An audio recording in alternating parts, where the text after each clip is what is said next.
He ignored my question and instead pulled out a small velvet box from his coat pocket. Not to present it to me, but to retrieve something from within. "I can't go through with the marriage, Emily," he said bluntly. In just 7 words, my world shattered. "What?" I croaked, barely audible. He leaned back, almost as if he finally felt relieved by the weight of honesty. "It's not about you. We're just on different paths. I've formed important connections. Glay and I shared a connection that had gone unnoticed by me until now. Hearing that he was leaving me for Megan Langley, the daughter of Gregory Langley, a prominent venture capitalist in charge of many West Coast tech startups, made my heart race. I asked him in disbelief, "You're choosing her over me?" He denied it, but his actions spoke otherwise. He claimed it was for the best for both of us, saying I deserved someone simpler. I was left speechless as he casually dismissed our impending marriage and even mentioned the family heirloom ring, insinuating that it should stay within his family. With trembling hands, I removed the ring and placed it delicately on the table, thanking him for his honesty. As I walked away, passing by startled onlookers, I felt a mix of shock and hurt. Only when I turned the corner onto Elm Street did tears finally welled up in my eyes as I made the decision not to return to the apartment we once shared. The thought of seeing the half-packed boxes and the dress hanging in the closet was too much to bear. I couldn't confront the deafening silence that would greet me. When I eventually arrived, everything was already neatly organized. My belongings were packed in labeled suitcases by the door. Clothes, books, toiletries, meticulously arranged as if I were being shipped back to where I came from. It couldn't have been Jason. He wasn't known for that level of consideration. It must have been his mother. I sat on the floor next to those bags for what felt like an eternity. My old studio lease had expired and I had passed it on to a nursing student a few weeks earlier. All the money I had diligently saved had been spent on the wedding, leaving me with less than $100 in my account and a whole week until payday. In that moment of despair, I did something I had avoided for over a year. I picked up the phone and dialed my foster mom's number. Margaret Temple answered on the 3rd ring, her familiar warm and unwavering voice greeting me. "Emily, honey, where have you been? I was just about to call you about those shoes we were looking at last week." I couldn't find the words to explain. I choked on my own emotions. Overwhelmed by the sudden turn of events, I found myself in tears instead. That was all it took. An hour later, I found solace on her worn plaid couch, holding a cup of peppermint tea while she tenderly ran her fingers through my hair, just like she used to when I was 13, and shattered from yet another failed placement. Margaret didn't pry. She simply covered me with a cozy knitted blanket and reassured me, "Stay for as long as you need. You're safe here. You have nothing to prove." That night, sleep eluded me. I lay awake on the creaky pull-out bed in her living room, staring at the ceiling, replaying every word from my conversation with Jason. His composure, his swift decision. Did he ever truly love me? Or was I merely a placeholder until someone with a name like Langley came along? As dawn broke, the pain subsided into a heavier emotion, morphing into a sense of shame. I was set to embark on a new journey, a new phase in life, building my own family. Yet, here I was, back at square one. 28 years old, shattered, without a home, feeling utterly embarrassed. By noon, as I stepped into the shower, after dressing and returning to the hospital as though nothing had occurred, I was greeted with smiles from the nurses, some inquiring about my wedding plans.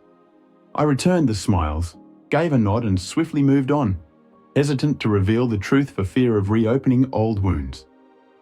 As I changed into my scrubs and reviewed my patient assignments, a realization settled in. I couldn't linger in this town any longer, burdened by these memories. Not while Jason Miller and Megan Langley celebrated their future just beyond the state line. With no other options and nothing left to lose, I resolved to make a change. The following 3 days dragged on, each moment filled with aching emptiness as I mechanically carried out my duties on the hospital floor, trying to hold myself together. When questioned about the wedding, I forced a smile and offered vague excuses. Postponed, business trip, everything's fine, sharing more than I should have. On the third day, as I stood in line for room 8, Rachel, our straightforward charge nurse, poked her head in to say, I blinked. What? She motioned me out into the hallway and lowered her voice. You remember Lily from Neuro? She took a private care job a month ago, live-in, high pay, but she quit last week. Couldn't handle the guy. What guy? Rachel raised an eyebrow. Some rich tech mogul, paralyzed, lives up in Cypress Hill in one of those. Who even builds these kinds of houses? Apparently, he's a nightmare. Sounds amazing. Pays triple what we make here. Live-in suite, meals included. No roommates, no night shifts. Just one patient. I hesitated. I'm not a caregiver. You're a nurse with 5 years of experience, she shot back. You're more qualified than half the people they've had. And trust me, this guy scares most of them off in under 2 weeks. You're stubborn. That might actually work in your favor. I almost laughed. I wasn't sure what part of me still counted as stubborn. Everything inside me felt cracked. But something in her voice, the word escape, reverberated loudly in the room. Do you have a contact? I inquired. 10 minutes later, she passed me a small card bearing the name Margaret Temple, estate manager, elegantly written in sharp cursive, along with a contact number. It wasn't until midnight that I mustered the courage to make the call. Standing in the chilly Montana night, my coat wrapped tightly around me, I dialed the number on the card, my hand trembling. Margaret Temple answered on the second ring. This is Emily Carter. I heard there is a live-in nurse position available, I stated. After a brief pause, she replied, Are you able to attend an interview tomorrow morning at 9 o'clock?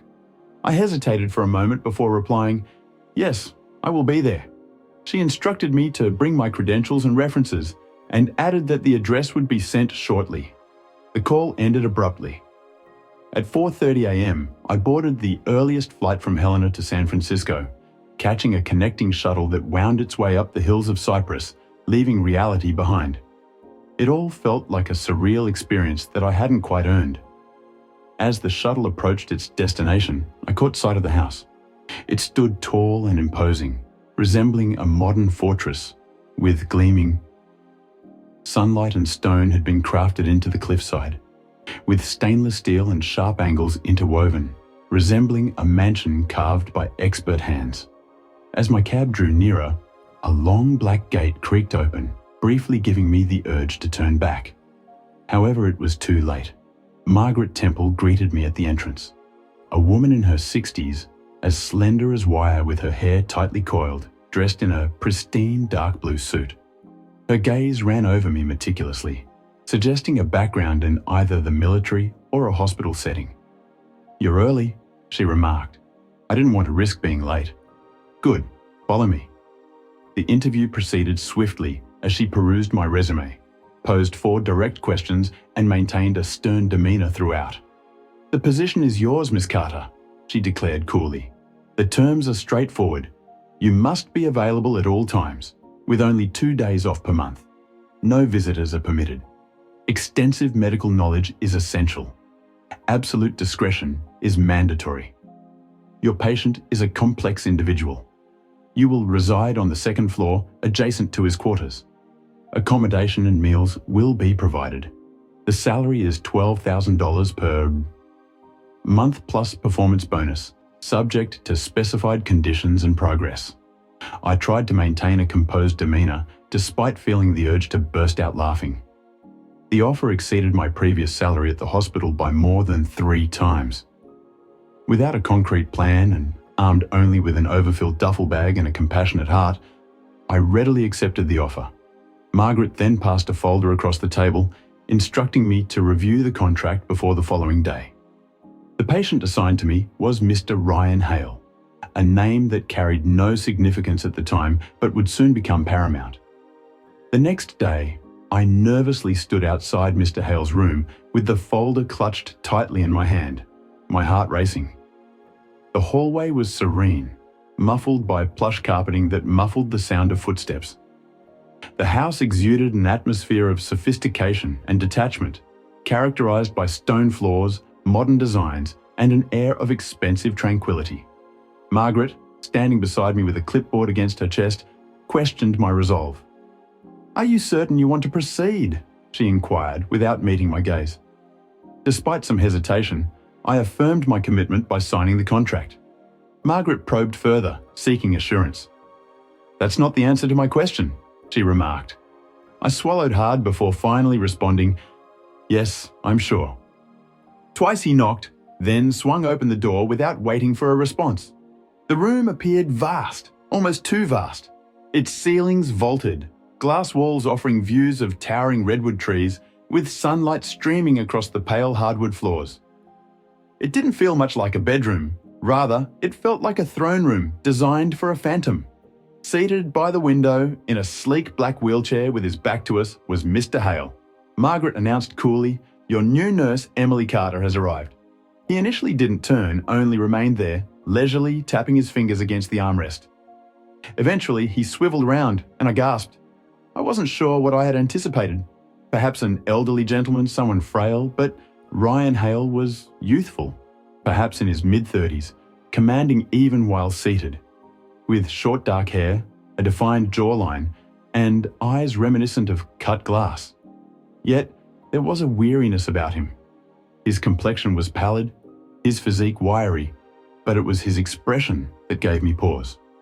He regarded me as if I had already failed him, and in a voice low and sharp, he remarked, "They've sent me another one." Finally, he knocked twice, then swung open the door without bothering to wait for a response. The room loomed large, almost excessively so, with its vaulted ceilings, transparent walls revealing a view of majestic redwood trees, and sunlight casting a warm glow over the pale wooden floors.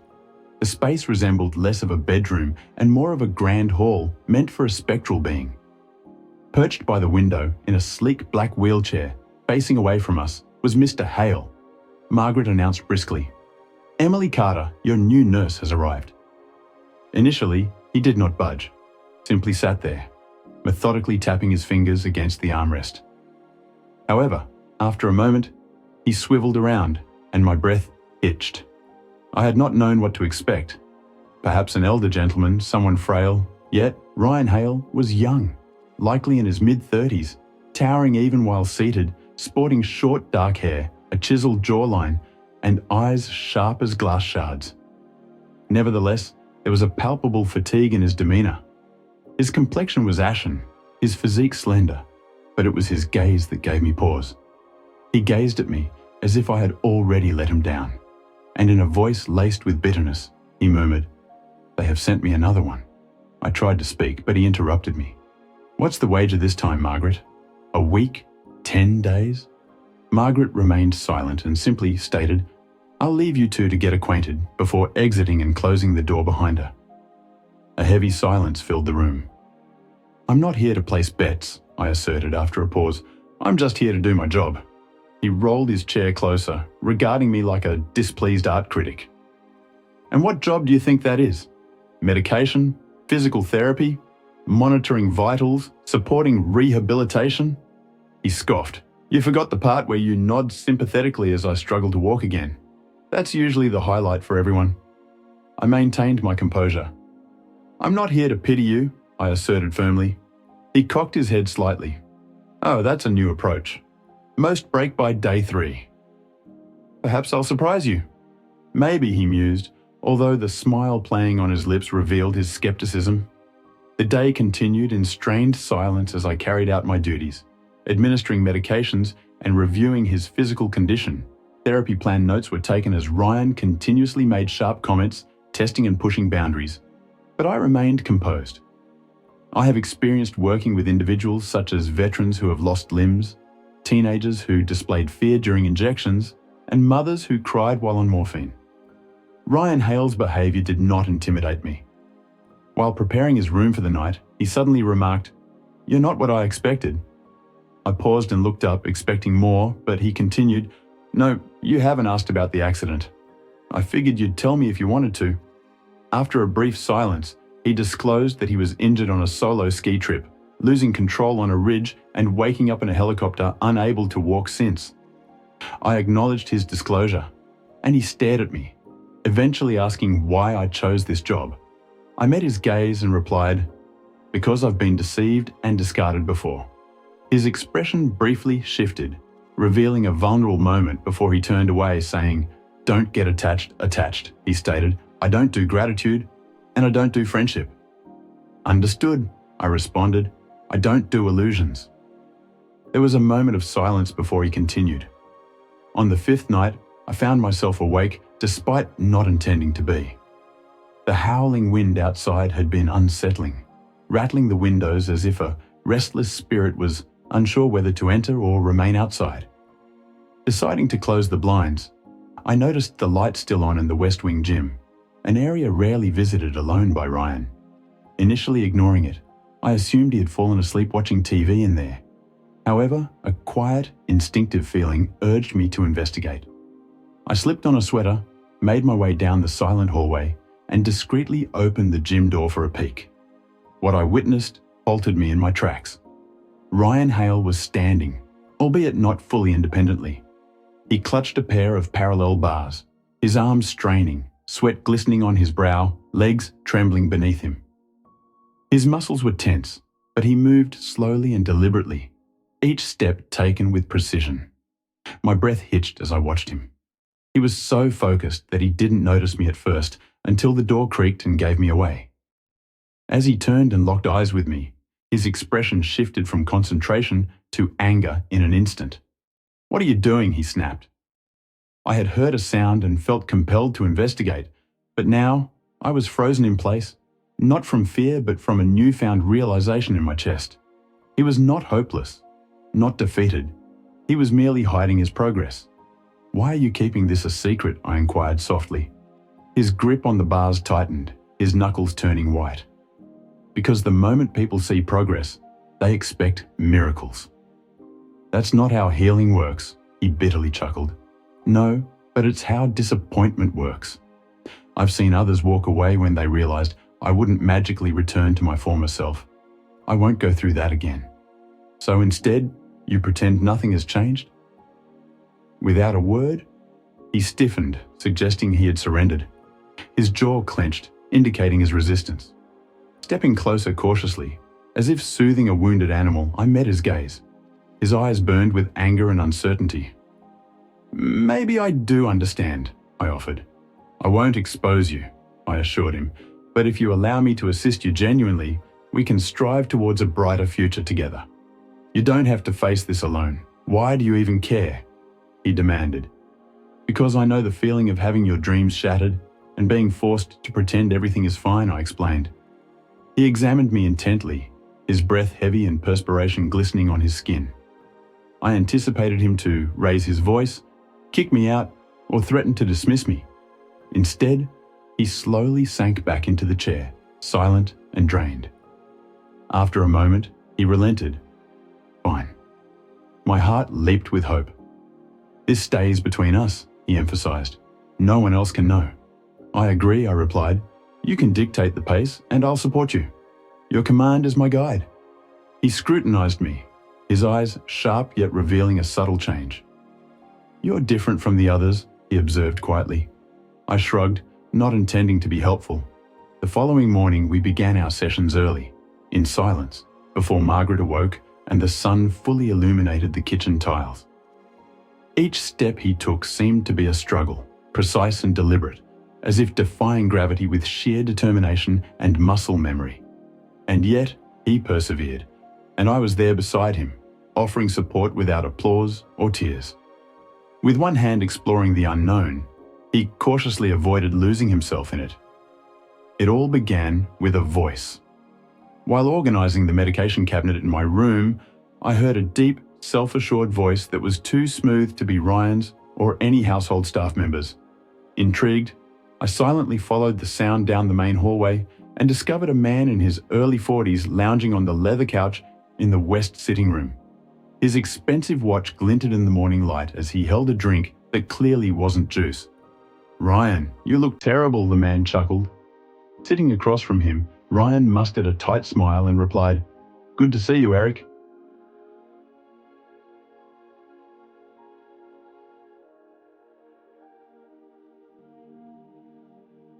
Business partner, the man whom Margaret claimed had taken charge of managing Hale Nexus Technologies following Ryan's accident, gave me an uneasy feeling. Perhaps it was the way he eyed Ryan, as though assessing his value. Or perhaps it was the lingering gaze he directed at me as I entered with a tea tray. His scrutiny slow, piercing, and unwelcome. "Is this the new one?" he inquired, observing me closely. "Emily Carter?" I maintained a composed demeanor as I placed the tray down and replied, "She's with a nurse, not here for your amusement." The discussion then shifted to business matters, mergers, investor tensions, and government contracts. I attempted to fade into the background, but my attention was abruptly captured by a single word: Langley. Leaning in, Eric spoke discreetly. "Laura mentioned her father is prepared to release the funds. We just need to transfer the control package to the shell, which Langley Capital will take over. He has connections in the tech industry." Ryan remained silent, gazing out into the distance. Eric updated me that the preparations for the docs were complete, with only the need for my signature later. Ryan mentioned he would review the documents, expressing his recurring delay in doing so. Despite the urgency emphasized by Eric, Ryan remained silent. Feeling overwhelmed, I quietly exited the room to gather my thoughts. The name Laura Langley echoed in my mind, triggering a realization about Langley Capital and Eric's insistence on obtaining Ryan's signature. It seemed they were attempting a power move while Ryan recuperated, potentially involving Megan Langley. As I pondered the situation in my room, questions raced through my mind. Was I inadvertently drawn into a larger scheme, or were they specifically targeting me as an unsuspecting pawn? The weight of uncertainty lingered as I contemplated the implications of my involvement. Later that evening, while assisting Ryan with his exercises, I couldn't resist sharing my concerns. The room fell into silence as he avoided my gaze. I divulged the details I'd overheard about the company, relaying names, phrases, and tones exactly as I'd heard them, even mentioning Megan Langley. His reaction was noticeable when I mentioned her. My ex-fiancée had left me for her, and he blinked slowly. Confirming that he knew Jason Miller, I inquired about Eric, whose name had also been mentioned in connection with Miller. As he turned to face me, he seemed taken aback by the implication that his business partner and my ex were possibly involved in something together. After a pause, he simply agreed to review the documents, and I felt a sense of disappointment that my concerns hadn't been met with more urgency.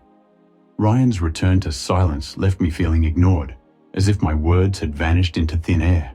That night, I found myself pacing my room anxiously, questioning whether I had misinterpreted the situation. Were the shadows I thought I saw merely products of my imagination?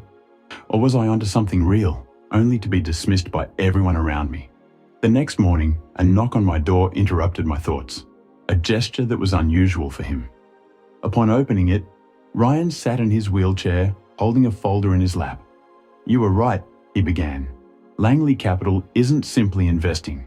The paperwork is shifting decision-making rights and ownership to a holding company that Eric established 2 months ago, carefully hidden beneath layers." His words caught me off guard. "I want your help to put a stop to this," he said as he passed the folder to me. "Are you certain?" I inquired. "After everything that has happened?" Ryan nodded determinedly. "If they believe I'm too feeble to fight back, then they have underestimated who I was before everything fell apart." The plan took several days to solidify. Each night, after the staff had retreated and the windows had grown dark, Ryan and I sat together at the grand oak table in the study, meticulously reviewing documents and strategy notes. Occasionally, his hands shook from fatigue, but his resolve never wavered. Piece by piece, he constructed a war room, and I stood as his sole ally within these walls. He had already engaged his lawyer. They were amassing records, emails, contracts, and financial trails. Ryan had concealed nothing from me, not even his moments of uncertainty. Trusting Eric more than anyone else, he confided one evening. Eric had been by his side from the day he presented his first app. When he couldn't be there himself, Eric spoke on his behalf. "Throughout all this time, your trust in me has been justified," he assured Eric. Eric admitted he should have trusted his instincts sooner, but promised not to hesitate again in the future. A week later, an unexpected board meeting was convened. No one suspected a thing. Ryan led Eric to believe that the crucial signature was imminent, even expressing gratitude in an email for his exceptional handling of matters.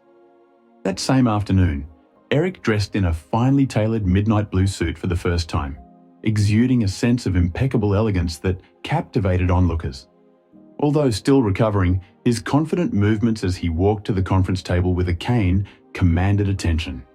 "I want them to witness this," he declared. On the day of the meeting, they arrived early at the sleek modern building adorned with glass and chrome. As heads turned, the silence enveloped them, adding to the tension in the air. As we entered the room, Ryan by my side, his jaw clenched and his steps deliberate yet resolute. The atmosphere in the halls shifted abruptly, akin to the ripple of shock spreading through a boardroom. Eric occupied the seat at the head of the table, with Laura in a dove-grey suit sitting beside him, her legs crossed and lips painted in a manner suggestive of imminent conflict. Just next to her sat Jason, looking smaller than my memory served, still attractive and self-assured, but now appearing slightly disheveled, like an item that had been borrowed and not quite returned in its original state. As Ryan made his entrance into the room, supported by a cane, a hush descended upon the gathered individuals.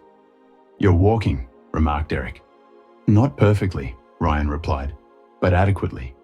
Disregarding the far end, Ryan moved directly to the head of the table, pausing to meet Eric's gaze directly. "This meeting now falls under my jurisdiction," he announced calmly.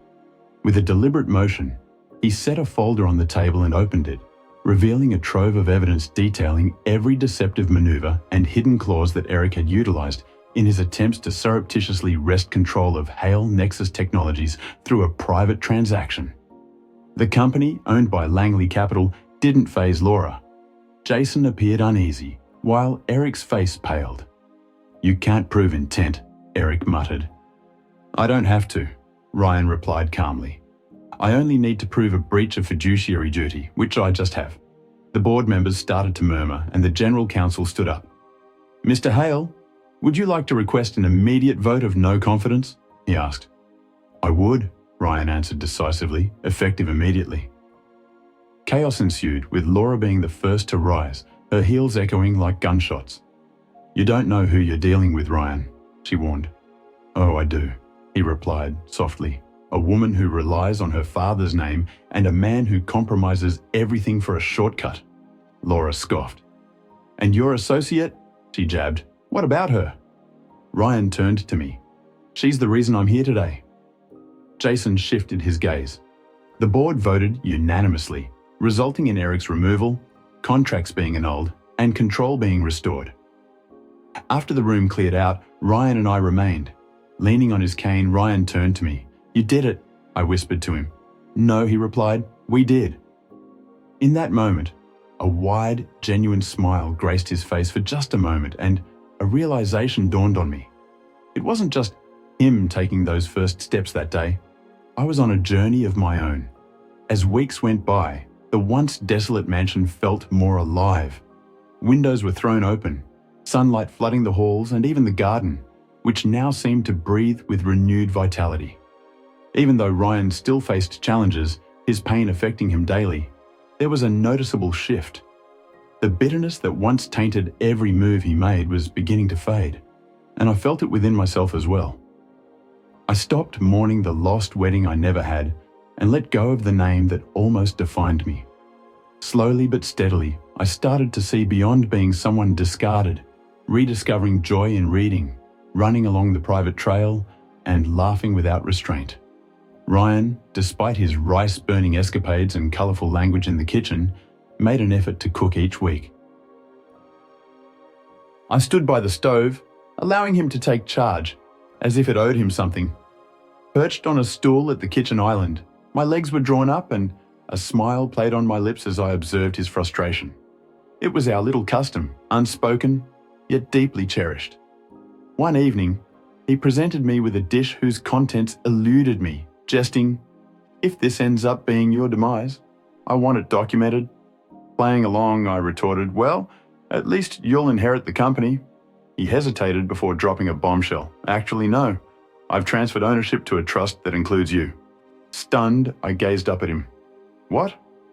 "But I don't want the company," he clarified softly.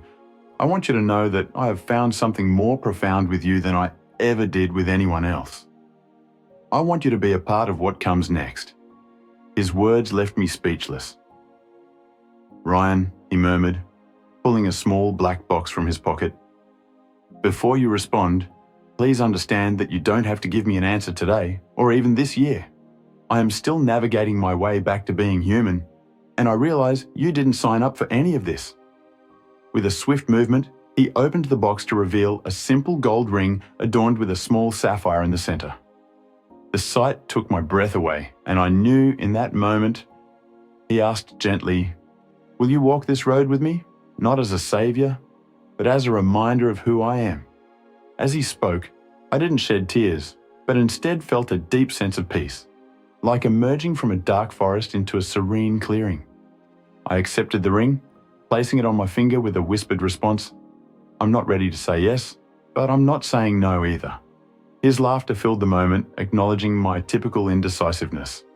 Our journey together was quiet and gradual, marked by more mornings, personal achievements, and shared progress.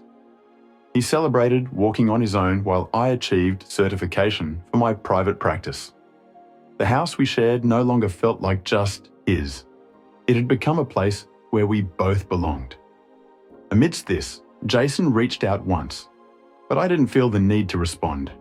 I was content, having found everything I'd been searching for. Instead of dwelling on the heartbreak, I found a valuable lesson, an unexpected detour, and a doorway to a life I had never even imagined. By the time fall came around, Ryan had completely stopped using the wheelchair. To celebrate his birthday, just the two of us went on a brief trip to the coast, walking together down the beach at sunset with sand beneath our feet and the chilly wind nipping at us. It felt magical.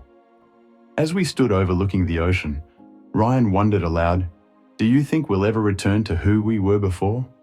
I gently shook my head, saying, "I hope not, because who we've become is so much better." He didn't say anything in response.